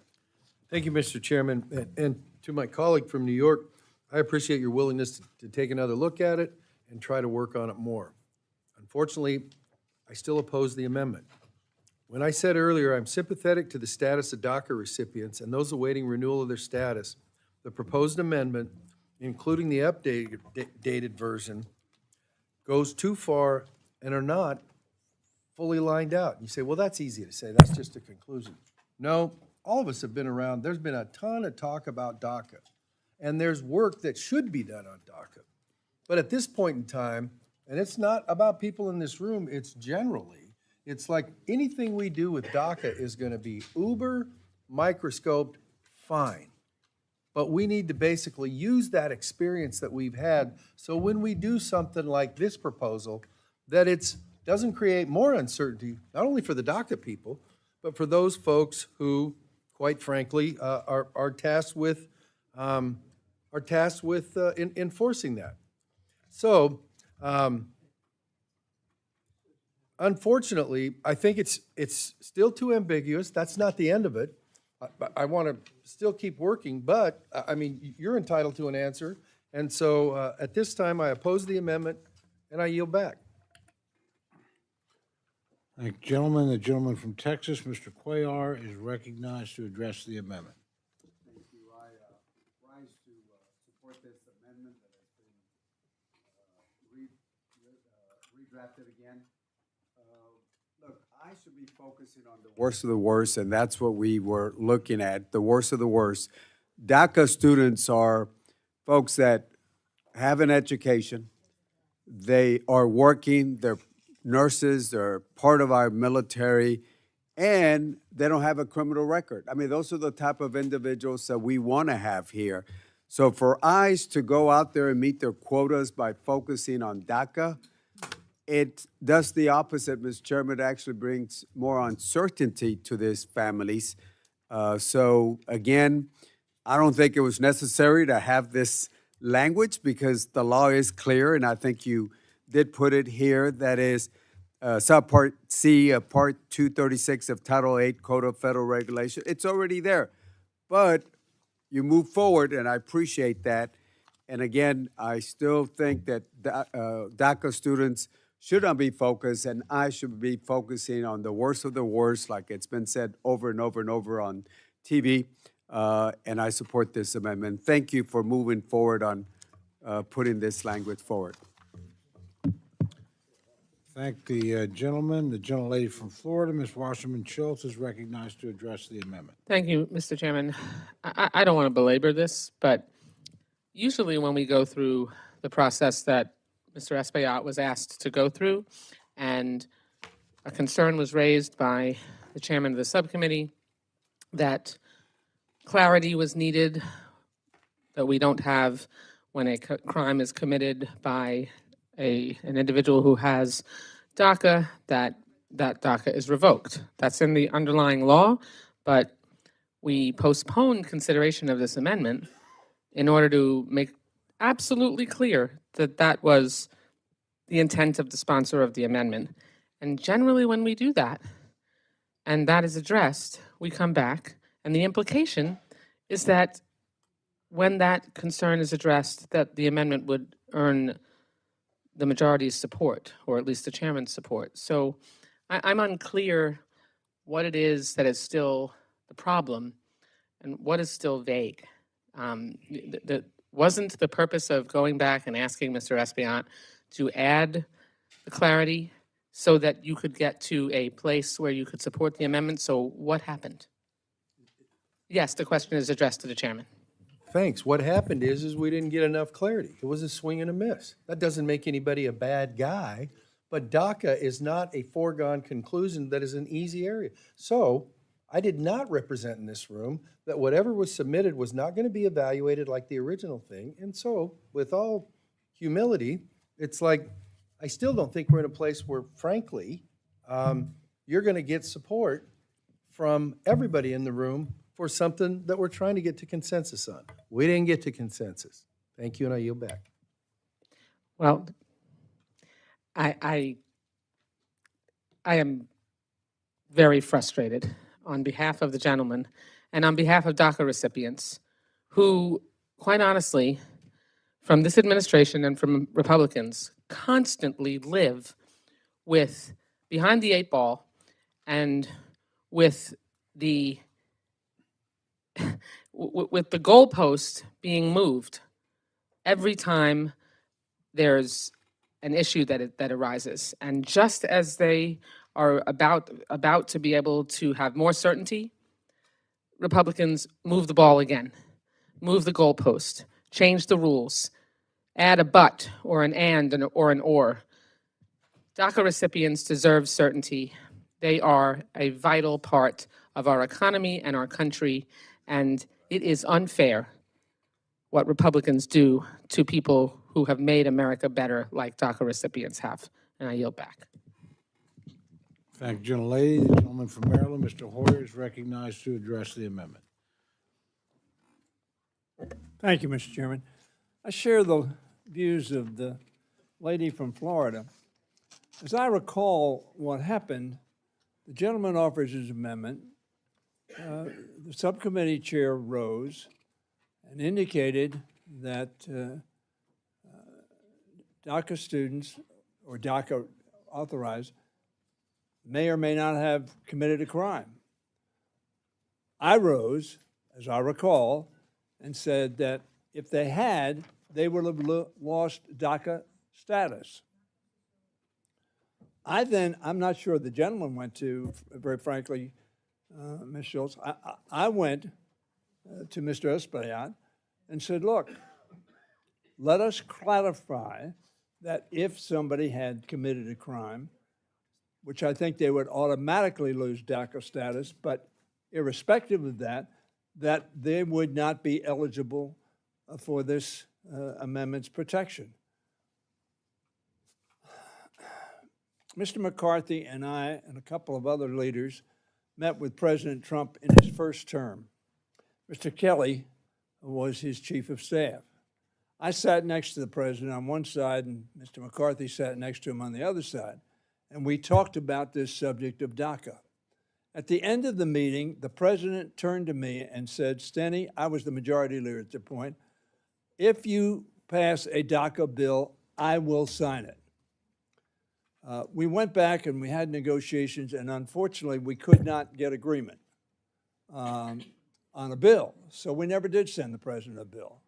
But he had indicated if we had, he would have signed it. Now, I have not talked to him about it since that time. That was some period of time ago, so obviously I'm not representing that's his position today. But as the gentlelady referenced, as Mr. Aguilar has referenced on numerous occasions, a lot of us have met with these DACA young people who came here as children, not of their own free will. They came with their parents. Their parents did not come in an authorized status. Therefore, the child did not either. But the child, whatever age they were, they went to elementary schools, they went to high schools, many of them went to college, many of them are professionals, they're nurses, teachers, lawyers. I've met probably with hundreds of DACA. And it is very disappointing when I think, I was of the opinion that the problem was we wanted to make sure that they were not people who were, in fact, out of status, whether we knew whether they automatically lost DACA status.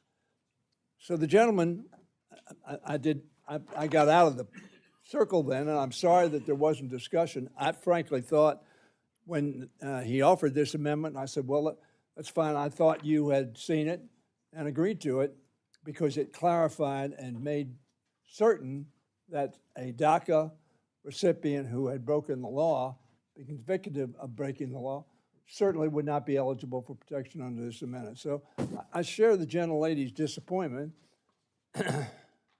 Ladies and gentlemen, we have to respect one another in this committee. There are a lot of you on your side of the aisle I really like.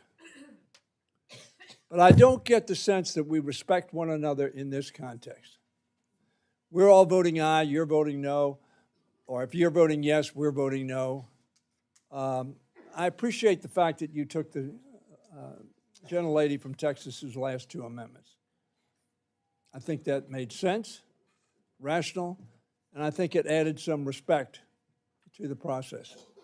But very frankly, if just you're going to troop in from your meeting with the directive from someplace, we're all voting no, we're wasting our time.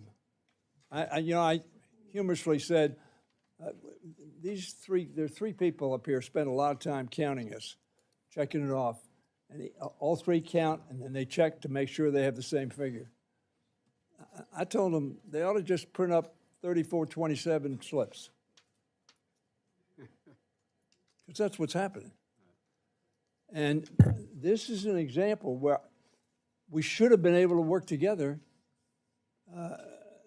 unless you're against DACA having any protection. Notwithstanding the fact they don't know, for the most part, any other country other than the United States. And they stand up and they put their hand over their heart and say, I pledge allegiance to the United States of America. One nation, under God, indivisible. Ladies and gentlemen of this committee, I think this is a sad state we're in. I can't believe, for instance, and I was going to say this, I didn't debate it, that the gentlelady's presentation of the tragic occurrence, and we don't know how many times it's happened, and with the suspicion that ICE is under, and nobody can deny that's not the case, that we did not, there's not one of you that sought in your heart to say yes, knowing within 30 days of release whether somebody passed away, ought to be in our knowledge bank. Because if that happens once, twice, three times, we ought to make sure that if we take people into our custody, we take care of them. I don't know that we're going to resolve it because I don't think anybody's going to change their mind, but it's a sad state.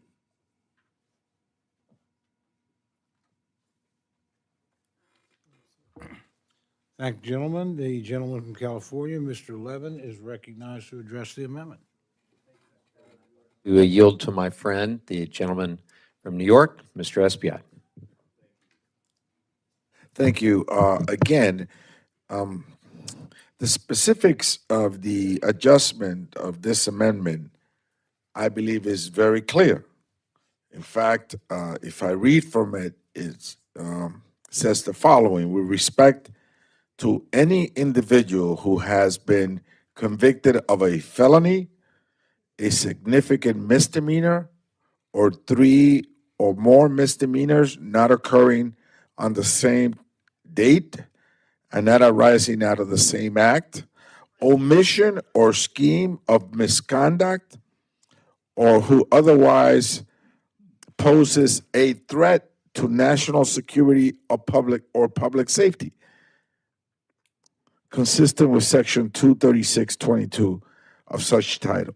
So it even goes as far as to say that if someone poses a threat to public safety, as considered by the Secretary, they could be also eligible not to be granted this the benefits of this amendment. So I think this is very clear In fact, it goes further than I expected that it would go in stipulating which offenses fall under those parameters. And so I disagree with the interpretation that there is confusion or that we don't understand which offenses fall under this particular amendment, when in fact, it's stipulated in this in very specific ways.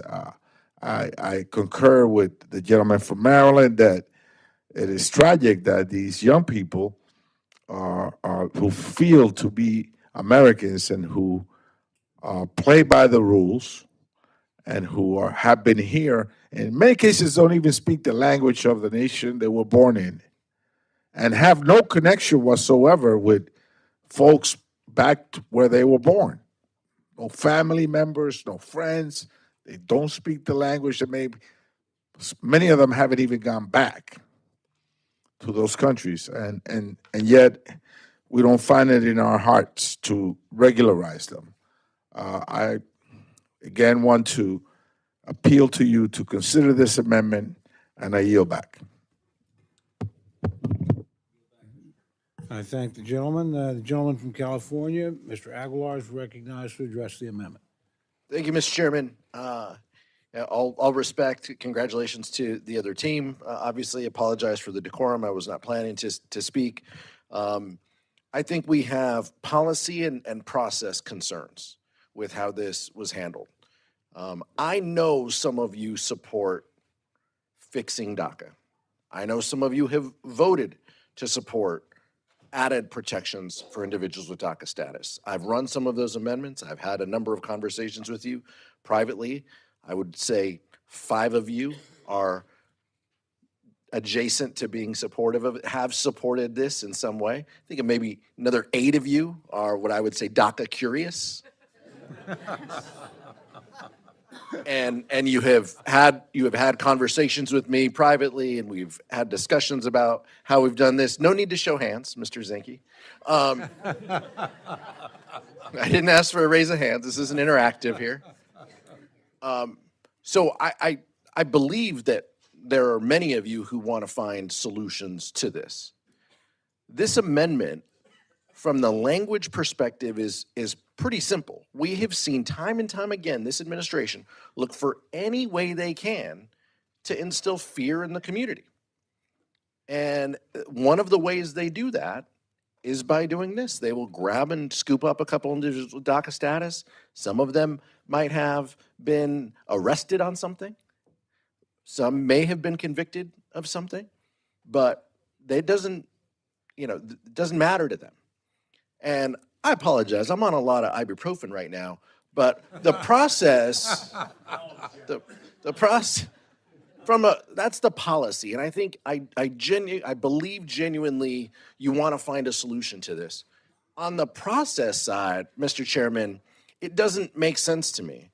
In good spirits, with the best of intentions, Mr. Espaillat crafted an amendment that says, please stop scooping up individuals' DACA status. You have an opportunity to not renew them if there's something going on in their past. That is generally how this would be handled, but individuals' DACA status have been scooped up. There is no dispute with that.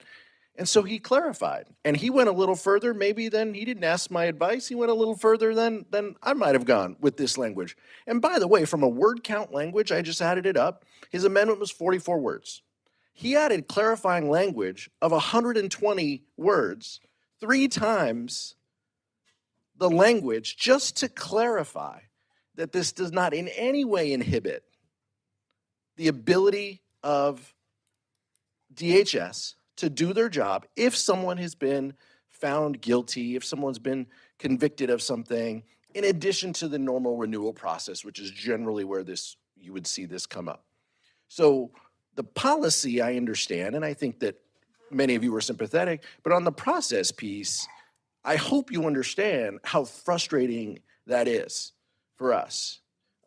Because, my understanding is that this could be worked out, and this is pretty strong language. And it's just frustrating because I do think this is an issue, as Mr. Hoyer said, and as the gentleman from Florida said, this is an issue that deserves to be fixed. And I know that you guys believe that. And this is one small way, not to fix the system, but to ensure that there's just a little bit more comfort. So maybe somebody doesn't have to look around the corner. Maybe they can go and they can take their kid to school, or they can, just feel a little bit better as they go about their daily lives. And this is frustrating. And so I think the policy piece and I think the process piece are the concerns of folks on our side. I appreciate the time. Thank you, Mr. Chairman. Yield back. Thank you, gentlemen. Are there other members wishing to address the amendment? Seeing none, the gentleman is recognized for 1 minute to close. Mr. Chairman, again, process and the content of the amendment are frustrating. I feel very strongly that we clarified any ambiguousness in the original amendment. We went pretty far, looked into the actual DACA regulations to ensure that we were consistent with them. And I find that this correction of the amendment makes it consistent. So I hope that you find it all within your hearts to support the amendment, and I yield back. Thank the gentleman. The question is now on the amendment offered by the gentleman from New York. All those in favor say aye. Aye. All those opposed say no. No. Being the chair, the noes have it. A roll call has been requested and sufficient support has been demonstrated. Clerk will call the roll. Mr. Adderholt. Mr. Adderholt, no. Mr. Aguilar. Mr. Aguilar, aye. Mr. Alford. Mr. Alford, no. Mr. Amadei. Mr. Amadei, no. Mrs. Bice. Mr. Bishop. Mr. Bishop, aye. Mr. Calvert. Mr. Calvert, no. Mr. Carter. Mr. Carter, no. Mr. Case. Mr. Case, aye. Mr. Siscomani. Mr. Klein. Mr. Klein, no. Mr. Cloud. Mr. Cloud, no. Mr. Clyburn. Mr. Clyburn, aye. Mr. Clyde. Mr. Clyde, no. Mr. Cole. No. Mr. Cole, no. Mr. Cuellar. Mr. Cuellar, aye. Ms. Dean. Ms. Dean, aye. Ms. DeLauro. Ms. DeLauro, aye. Mr. Diaz-Balart. Mr. Diaz-Balart, no. Mr. Edwards. Mr. Edwards, no. Mr. Elzey. Mr. Elzey, no. Ms. Escobar. Ms. Escobar, aye. Mr. Espaillat. Mr. Espaillat, aye. Mr. Fleischman. Mr. Fleischman, no. Ms. Frankel. Ms. Frankel, aye. Mr. Franklin. Mr. Franklin, no. Mr. Guest. Mr. Guest, no. Mr. Harder. Mr. Harder, aye. Dr. Harris. Dr. Harris, no. Mrs. Hinson. Mrs. Hinson, no. Mr. Hoyer. Mr. Hoyer, aye. Mr. Ivy. Mr. Ivy, aye. Mr. Joyce. Mr. Joyce, no. Ms. Captor. Ms. Captor, aye. Mr. LaLota. Ms. Lee. Ms. Lee, aye. Ms. Letlow. Mr. Levin. Mr. Levin, aye. Ms. Malloy. Ms. Malloy, no. Ms. McCullum. Ms. McCullum, aye. Ms. Ming. Ms. Ming, aye. Mr. Molinar. Mr. Molinar, no. Mr. Moore. Mr. Moore, no. Mr. Morelli. Mr. Morelli, aye. Mr. Mervan. Mr. Mervan, aye. Mr. Newhouse. Ms. Perez. Ms. Perez, aye. Ms. Pingree. Ms. Pingree, aye. Mr. Pocan. Mr. Pocan, aye. Mr. Quigley. Mr. Reschenthaler. Mr. Reschenthaler, no. Mr. Rogers. Mr. Rogers, no. Mr. Rutherford. Mr. Rutherford, no. Mr. Shreve. Mr. Shreve, no. Mr. Simpson. Mr. Simpson, no. Mr. Strong. Mr. Strong, no. Ms. Torres. Mrs. Torres, aye. Ms. Underwood. Ms. Underwood, aye. Mr. Valadeo. Ms. Wasserman Schultz. Ms. Wasserman Schultz, aye. Mrs. Watson Coleman. Mrs. Watson Coleman, aye. Mr. Womack. Mr. Womack, no. Mr. Zinke. Mr. Zinke, no. Are there any members wishing to vote or change their vote? Gentlelady from Oklahoma. Did you get that? Mrs. Bice, no. Okay, are there any others? Gentleman from Washington. Okay. Are there any others? Seeing none, the clerk will tally.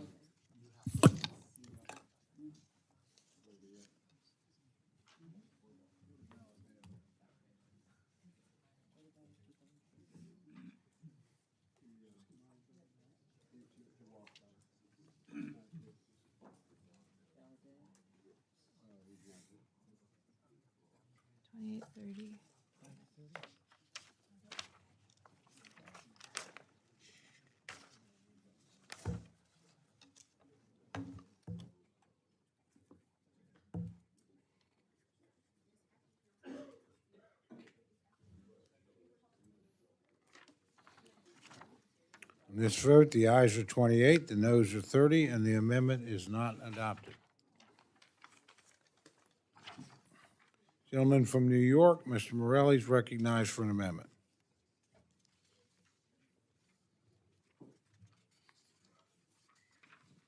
Thank you, Mr. Chair. I have an amendment at the desk. I'd ask to dispense with the reading. Clerk will read the amendment. Thank you, sir. Oh, did you ask to read it or not? I was asked to dispense with the reading. Oh, I'm sorry, I misheard. So let me just quickly, without objection, the reading of the amendment is dispensed with, and the gentleman's recognized for remarks in his amendment. Great, thank you, sir. Earlier today, I talked about, and I'll be relatively brief given the hour, that we have a federal building downtown Rochester, right on the main drag near City Hall, heavily traveled. It has courthouse in it, federal courthouse, both civil and criminal, bankruptcy court, has a number of government agencies, including congressional offices and Senate offices, and a daycare, which is used by not only the employees in the building, but people in the community. And recently was made public that Border Patrol is going to put a detention facility, number of cells, no comment, no communication with members of Congress, no public input, no comment for the public, no consultation with local governments. Highly inappropriate. I had asked earlier amendment, which apparently I withdrew, and hoped that we would be able to reach some accommodation to suggest that this is inappropriate, particularly at a time when the public in my community, I suspect the public in many places around this country, have lost complete faith or trust that ICE is doing what the president indicated that he would do to go after criminals, murderers and rapists. He always said the worst of the worst. I think I recounted going out to a detention facility in Batavia, New York, not far from where I live, to tour the facility and meet with a gentleman by the name of Omar Ramos Jimenez, who has been detained now for 6 months, has a work permit, has been in the United States for 30 years, has raised his family here, 2 children born in the United States who are citizens. This gentle, sweet man who wants to go home, but he doesn't mean home to Mexico, where he hasn't been for over 30 years. And he has a work permit that'll go until 2030. And this gentleman, and I went and spent time with him, asked him what I could tell his community. And as I was leaving, he said, well, one thing I can shake your hand as I'm leaving, but I can't even hug my children and my family when they come to see me. We're separated by a glass wall. All I want to do is go home and live my life. And it was heartbreaking, literally heartbreaking. So this lack of trust, people see these stories and they see what happened in Minneapolis. And I'm so sorry still to the folks who represent that community. But all over the country, they see it. This isn't the worst of the worst. These are people just trying to do as so many in our families did to come to this country, the greatest country in maybe in civilization, the shining city on the hill. They want to come and have a better life for themselves and for their children. And frankly, I thought that's what the American dream was all about. I thought that was we always talk about the mosaic, it's the great melting pot. Boy, how far we have come. And I think often of Ronald Reagan in his last speech to America talking about how important immigration was. That's how far, respectfully, your party has veered from that. In any case, people in my community are angry, they're frustrated, and so the amendment effectively just asks for sort of simple things you'd expect from your government, that it report to you, that it report to members of Congress, that it gives some indication that they've considered how detrimental this would be, how much of an imposition it would be, how it's not appropriate to be in the same facility, literally across the hall from a daycare center where 40, 50 young children are. If we're bringing in the worst of the worst, this is not the place for them to be adjacent to a daycare center. So I'd ask consideration of the amendment. It relates now, the original amendment was within 500 feet of a daycare center. This is just specifically for the facility in Rochester to ask that they basically follow rules that you would expect any government would do. Public comment, consultation with local governments, go through and consult with members of Congress and make them be aware of what the implications are, and to make sure that they've considered what those implications are. So I'd urge acceptance of the amendment, and I know that the chair had offered to have a conversation. I don't think we got very far with it, but I do appreciate that, and with that, I'll yield back. Thank you, gentlemen. The gentleman from Nevada, Mr. Amadei, is recognized to address the amendment. Thank you, Mr. Chairman. And I want to thank you to my colleague from Rochester for the way you pursued this. It is clear to me that this is a big deal to you in the federal courthouse in Rochester. We've done a little research, read some newspaper articles, all that other sort of thing. Entirely appropriate for you as the federal representative for something that's going on in the federal courthouse to be, it's clear you're intimately involved, you're very concerned. I appreciate that. And having done a little bit of land use back 1,000,000 years ago when I was a recovering lawyer, I sit there and I look at this and listen, you made it much more specific. I get that because, it's like, hey, we don't want to tell courthouses throughout the country what we're doing or what they can or can't do in the appropriations process. One shoe doesn't fit all. And so guess what? Hats off. Okay, it's Rochester. Here's what we want. You've done a great job of saying we want to know everything from soup to nuts. Electricity, water consumption, all that other sort of thing. If you don't have those people's attention in Rochester right now, I can't imagine why not. So for your folks that you're basically fighting their fight for them, it's like they got a hell of an advocate from what I can see in a land use thing. My problem is this, and by the way, and I shouldn't do this, because I offered to get involved in some other stuff now, and it's like, well, how dare you mention this and that, but I won't go down that rabbit hole either. We'll be happy to yank the customs guy in for a meeting with you specifically in the offices here. We will support you in that discussion, and we will sit in on it just so they know, hey, this guy's got a problem with it, and you guys may be saying talk to the hand, but the face isn't listening. I know that's probably a mistake on my part, but I'm a slow learner. So I will say this, I oppose it, and I don't want to because I get but it's kind of an earmark, if you will. And we kind of, you can't legislate in an appropriations bill, except when we do, and we do a lot. So anyhow, I'll just say it's kind of an earmark, making co-location of DHS agencies at a specific federal building significantly more challenging. And unfortunately, once we set the precedent to tell whoever the heck in you name the city that you're going to come in and get the approval of this committee, it's a bad statutory precedent in a general sense. And I don't say that in a judgmental way. I will be happy to join you in getting their attention without legislation. And if you're interested in that, please contact me when you recover from this little drill that we're going through, and we'd be happy to help you. But I oppose the amendment, think it sets a bad precedent, and so I yield back. Thank you, gentlemen. Gentleman from Texas, Mr. Cuellar, is recognized to address the amendment. Thank you, Mr. Chairman. Members, again, I appreciate the gentleman. He went back made the changes. And as I read this, it is a simple notification amendment. No fewer than 60 days before initiating such a construction, acquisition, renovation, the head of the relevant federal agency shall submit a report of the proposed facility, whatever changes they're going to do, to the Committee on Appropriations. That's it. That's it. Article 1 talks about appropriations. Article 1 talks about the oversight, the responsibility that we have. It is plain oversight. And again, I support the amendment, and I yield back the balance of my time. Thank you, gentlemen. Gentlelady from Pennsylvania is recognized to address the amendment. Thank you. I rise in support of the amendment, and I thank the gentleman from Rochester for the amendment and for caring about community and for caring about these competing interests being so proximate to our children and to those who work in our community and work in these places. Respectfully, Mr. Chairman,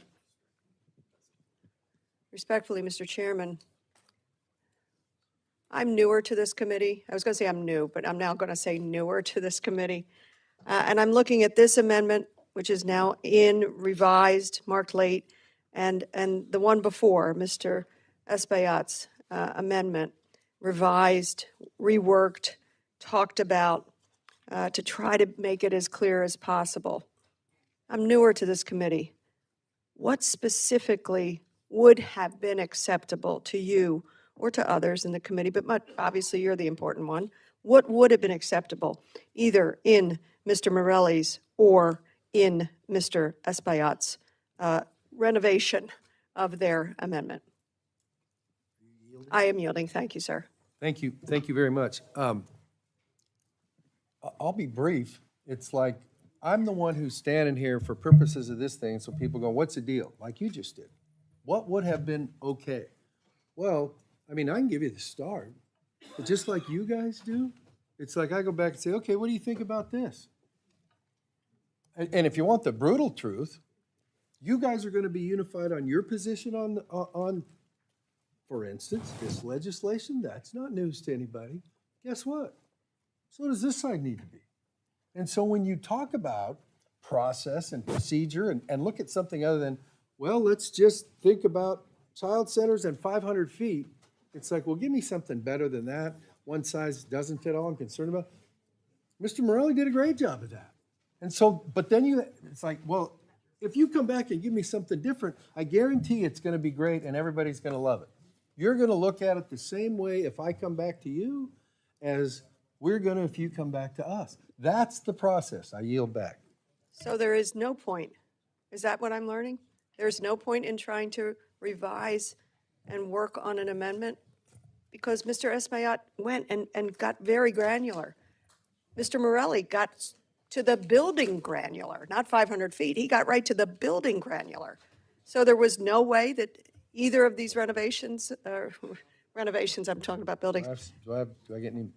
Oh, absolutely, sir. And Thank you, I'm ma'am. looking for the specifics. Of course, there's a point, but frankly, when you talk about DACA, or you talk about what a federal agency is going to do in a specific courthouse, or generally in courthouses all around, there is not just, well, that's the only issue. So we try to be comprehensive. And so, yeah, we focused on that. But you look at the thing and go, well, you know, when you look 360 degrees around, maybe it doesn't get there. So the question is, if you say, well, there's no point in doing it, well, then don't agree to do it. I mean, there have been instances where we've come to agreements and done stuff. And so I apologize for the disappointment. It was not my intent to impugn or offend, but it's like, you want to work? So it's like, well, let's take a shot at working. That doesn't mean, oh, if we're going to work, we're always going to agree. And so with respect, I yield back. I just wonder, was there, in your conversation with your members, with the majority, was there something that could have actually earned the support? I'm looking for specifics. As I said, I'm newer here. I yield back. Are there other members wishing to address the amendment? Seeing none, the gentleman is recognized for 1 minute to close. Thank you again, Mr. Chairman, and thank you to my colleagues who have spoken on the issue, and thank you to the chairman of the subcommittee. I will say that this has been frustrating, as you can imagine. I'm in a community where people are frustrated and angry. I'm always mindful of that right in the First Amendment to petition the government for a redress of your grievances, and this is what people are looking for, redress of their grievance, as it were. So started with something broader in the hopes that maybe that would be an appropriate way to address it. This obviously is much more specific, and I understand the dilemma. You know, you want to call it an earmark. I understand it's a specific, very specific issue, but I'm just trying to figure out a way to accomplish for my community what they desperately want to have accomplished. So, look, I appreciate your offer, and I'm going to take you up on it because, frankly, to get their attention, maybe to get them to understand that they should reconsider this as a place that is not appropriate for it. So I appreciate that. I would ask for support of the amendment, and with it, Mr. Chair, I will yield back my time. Thank the gentleman. The question's now on the amendment offered by the gentleman from New York. All those in favor say aye. All those opposed say no. The opinion of the chair, the noes have it, and the amendment is not adopted. Now the moment we're all waiting for, but first two things before I go to Mr. Rogers. Number one, just thank all of you. It's two very, very long days, and just thanks for hanging in there and letting us get done and working it through. Second, the was it lobby one, which is G3 is open until 3. I'm glad we didn't test the limit, but so there should be an easy way out for everybody. With that, I believe we have a motion from Mr. Rogers. Mr. Chair, I move to favorably report to the House the fiscal year 2027 Homeland Security Appropriations Bill. Questions now on the motion to favorably report the fiscal year 2027 Homeland Security Appropriations Bill to the House. All those in favor say aye. Aye. All those opposed say no. The opinion of the chair, the ayes have it. Roll call has been requested. Sufficient support has been demonstrated. The clerk will call the roll. Mr. Adderholt. Mr. Adderholt, aye. Mr. Aguilar. Mr. Aguilar, no. Mr. Alford. Mr. Alford, aye. Mr. Amade. Yes. Mr. Amade, aye. Mrs. Bice. Mr. Bishop. Mr. Bishop, no. Mr. Calvert. Mr. Calvert, aye. Mr. Carter. Mr. Carter, aye. Mr. Case. Mr. Case. Please hold it down so people can hear their names when the clerk calls them. Mr. Case. Mr. Case, no. Mr. Siscamani. Mr. Siscamani, aye. Mr. Klein. Mr. Klein, aye. Mr. Cloud. Mr. Cloud, aye. Mr. Clyburn.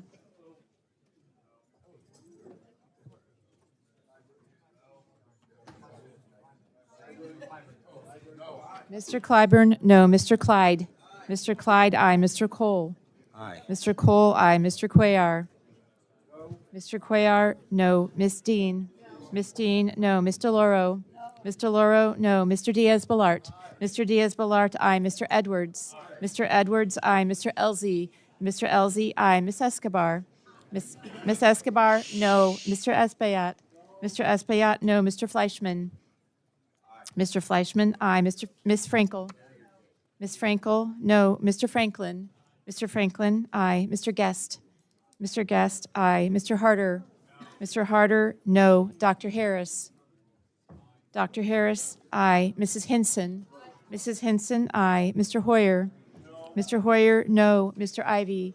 Mr. Ivy, no. Mr. Joyce. Mr. Joyce, aye. Miss Capter. Miss Capter, no. Mr. Lalota. Mr. Lalota, aye. Miss Lee. Miss Lee, no. Miss Letlow. Mr. Levin. Mr. Levin, no. Miss Malloy. Miss Malloy, aye. Miss McCullum. Miss McCullum, no. Miss Ming. Miss Ming, no. Mr. Molinar. Mr. Molinar, aye. Mr. Moore. Mr. Moore, aye. Mr. Morelli. Mr. Morelli, no. Mr. Mervan. Mr. Mervan. Mr. Mervan, no. Mr. Newhouse. Mr. Newhouse, aye. Miss Perez. Ms. Perez, no. Ms. Pingree? Ms. Pingree, no. Mr. Pocan? Mr. Pocan? Mr. Pocan, no. Mr. Quigley?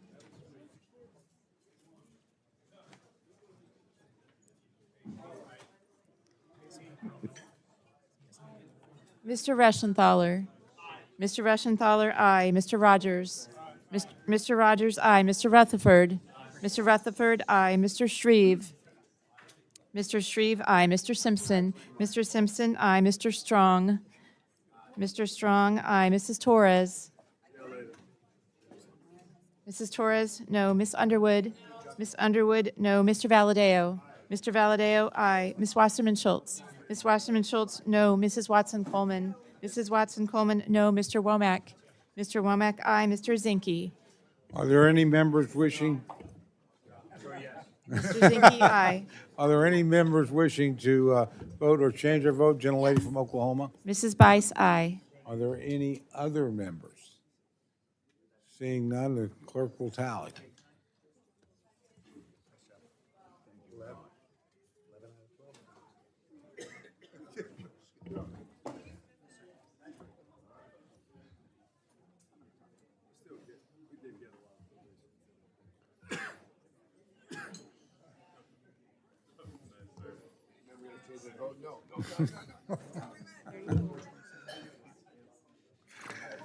You too.